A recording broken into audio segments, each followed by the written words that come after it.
नमस्कार साथियों। जैसा कि आप सभी जानते हैं कि हाई ब्लड प्रेशर यानी उच्च रक्तचाप यानी हाइपरटेंशन पूरे विश्व में एक साइलेंट किलर के रूप में, महामारी के रूप में फैलता जा रहा है। दशकों तक लोगों को हाई ब्लड प्रेशर रहता है लेकिन उनको कोई लक्षण नहीं होते और धीरे धीरे ये हमारे हार्ट को, किडनी को, ब्रेन की ब्लड वेसल्स को और साथ ही साथ हमारी आंखों के पर्दे को, रेटिना को और शरीर के तमाम अन्य अंगों को भी विपरीत रूप से प्रभावित करता है, जिसका परिणाम होता है अचानक हार्ट अटैक आना या लकवे का असर आना, फालिज, पैरालिसिस, स्ट्रोक जिसको कहते हैं। तो इस साइलेंट किलर के विषय में मैं आज आपसे कुछ ज़रूरी बातें शेयर करूंगा। सबसे पहले कि अगर आप अपना ब्लड प्रेशर नापते हैं, मान लीजिए आपकी उम्र 20-25 साल से ज़्यादा है और आपने अपना ब्लड प्रेशर नापा, पहली बार आपका ब्लड प्रेशर ज़्यादा आया, तो हमको क्या करना चाहिए। दूसरा चीज़, एक चीज़ होती है जिसको एम्बुलेटरी ब्लड प्रेशर मॉनिटरिंग कहते हैं। ये क्या है, इसका क्या महत्व है और आने वाले समय में कैसे ये ब्लड प्रेशर के इलाज में, उपचार में एक अपनी बहुत महत्वपूर्ण भूमिका अदा करने वाली है। तीसरी चीज़, अगर एम्बुलेटरी ब्लड प्रेशर मॉनिटरिंग नहीं संभव है और हमारा ब्लड प्रेशर पहली बार ज़्यादा आ रहा है या बार बार बदल रहा है, औषधियों से नियंत्रित नहीं हो रहा, लाइफ स्टाइल मॉडिफिकेशन से, डाइटरी चेंजेस से, स्ट्रेस कम लेने से नियंत्रित नहीं हो रहा, तो हम दिन में कितने दफ़े ब्लड प्रेशर नापें और ब्लड प्रेशर को नापने की सही विधि कौन सी है।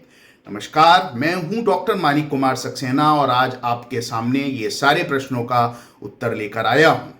सबसे पहली चीज़, अगर हमारा ब्लड प्रेशर पहले दफ़े आपने नापा, यद्यपि इसमें बहुत इंपॉर्टेंट एक चीज़ है कि पहले कहा जाता था कि आमतौर पे 35-45 के बाद की समस्या है ब्लड प्रेशर। अब 20, 22, 23 साल के युवक युवतियों को हाई ब्लड प्रेशर हो रहा है, ऐसे लोगों में भी जिनमें कोई फैमिली हिस्ट्री नहीं है।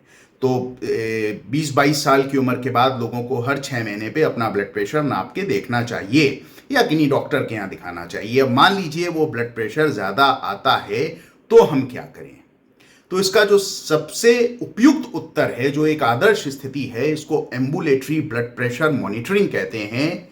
ABPM, ambulatory blood pressure monitoring. Ambulatory माने आपके चलते फिरते घर पर एक मशीन आपके लगा दी जाती है जो दिन में हर आधे घंटे पर और रात में हर घंटे पे आपका ब्लड प्रेशर नाप कर 1 दिन, 2 दिन या 3 दिन एक ग्राफ बनाती है, जिससे चिकित्सक को पता चल जाए कि दिन के किस समय आपका ब्लड प्रेशर ज़्यादा होता है, किस समय कम होता है। नेचुरल सर्कैडियन रिदम ये है कि रात में जब हम सोते हैं तो हमारा ब्लड प्रेशर दिन के ब्लड प्रेशर से 20% कम हो जाता है। हालांकि कई ऐसे लोग होते हैं, कई का मतलब 10 में से 2 या 3, ब्लैक रेस में 10 में से 4 तक, जिनमें रात में सोते वक्त ब्लड प्रेशर में ये डिप 10% से कम होता है। और जिनमें ऐसा होता है उनमें अगर हाई ब्लड प्रेशर है तो उनमें हार्ट में और किडनी में नुकसान पहुंचने की आशंका बहुत ज़्यादा हो जाती है।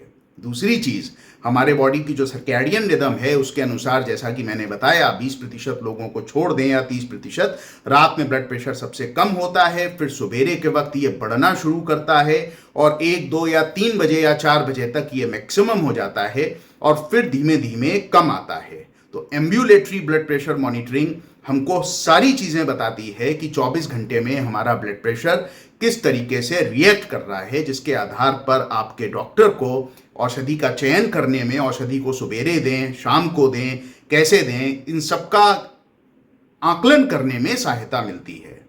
एम्बुलेटरी ब्लड प्रेशर मॉनिटरिंग हालांकि एक ऐसी चीज़ है जो अभी बहुत ज़्यादा कॉमन नहीं है। हालांकि 7-8 हज़ार रुपये की इसकी मशीन आती है और बहुत जगह किराए पे भी ये मशीन मिलती है, जैसे होल्टर मॉनिटरिंग होती है हार्ट के लिए, वैसे ही। लेकिन मान लीजिए अगर ये संभव नहीं है तो हमको क्या करना चाहिए।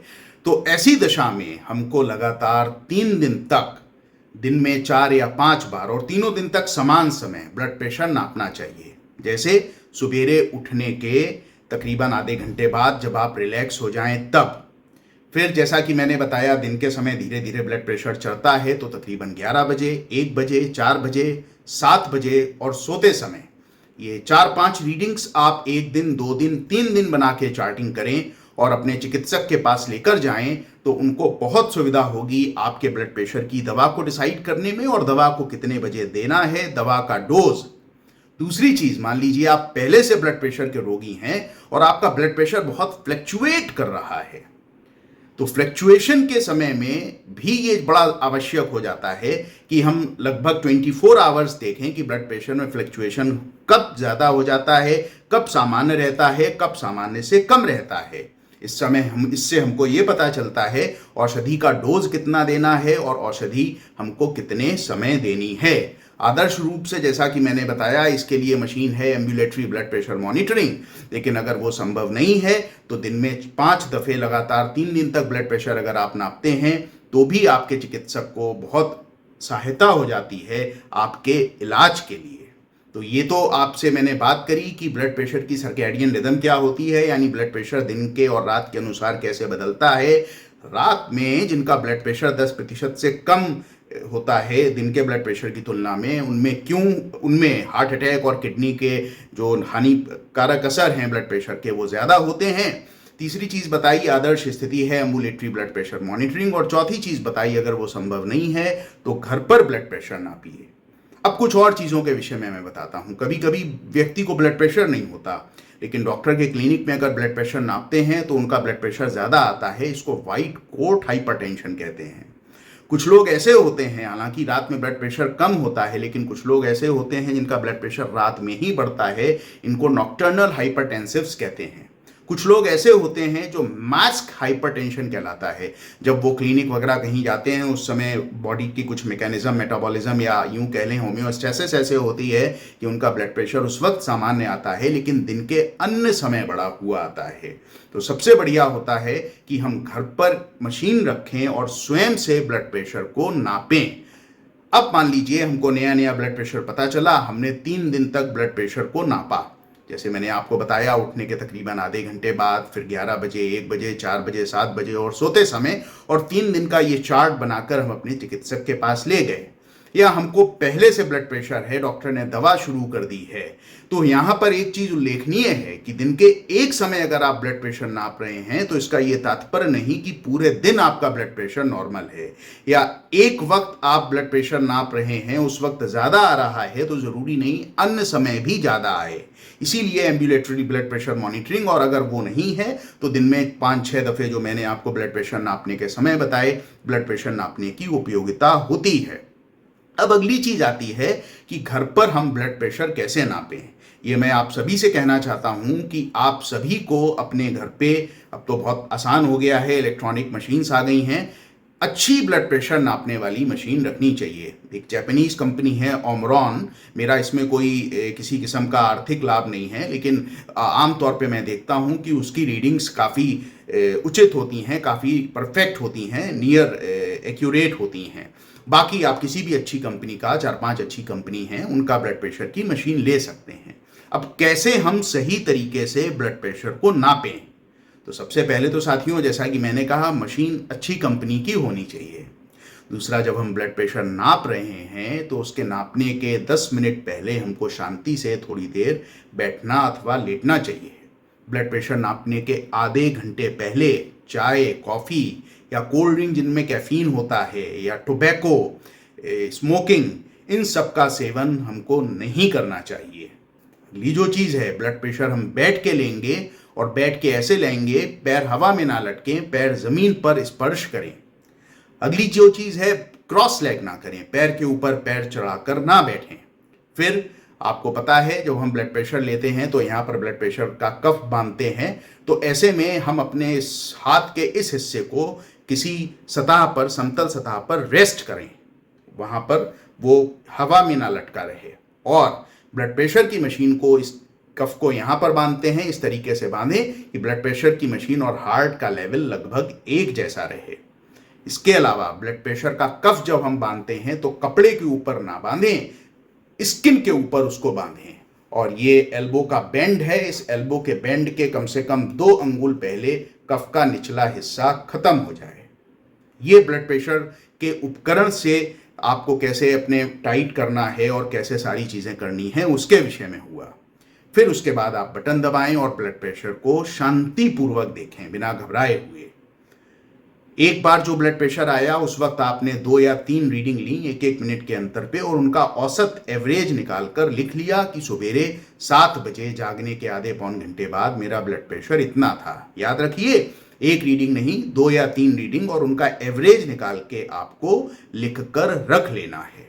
तो दोस्तों, ये ब्लड प्रेशर नापने की आपको मैंने विधि के विषय में बताया।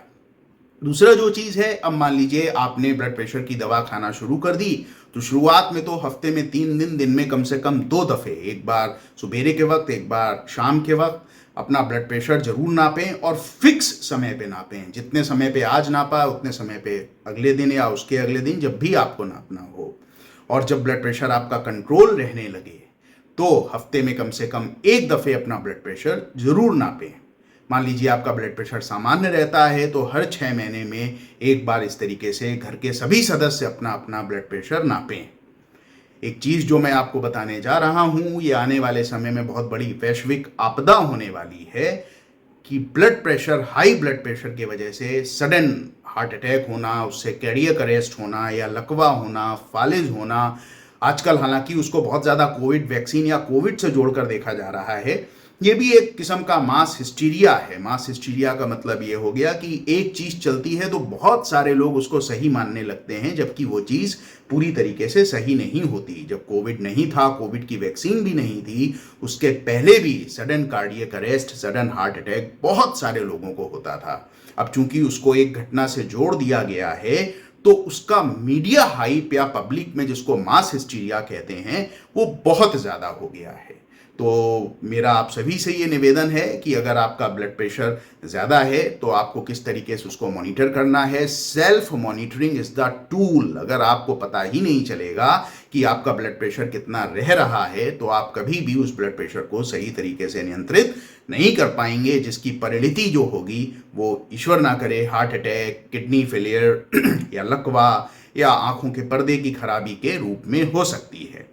तो आशा करता हूं आज के वीडियो में ये जो जितनी चीज़ें मैंने आपको बताई ये आपको समझ में आई होंगी और आप इनका पालन करेंगे। सजग रहिए, स्वस्थ रहिए। बहुत बहुत धन्यवाद।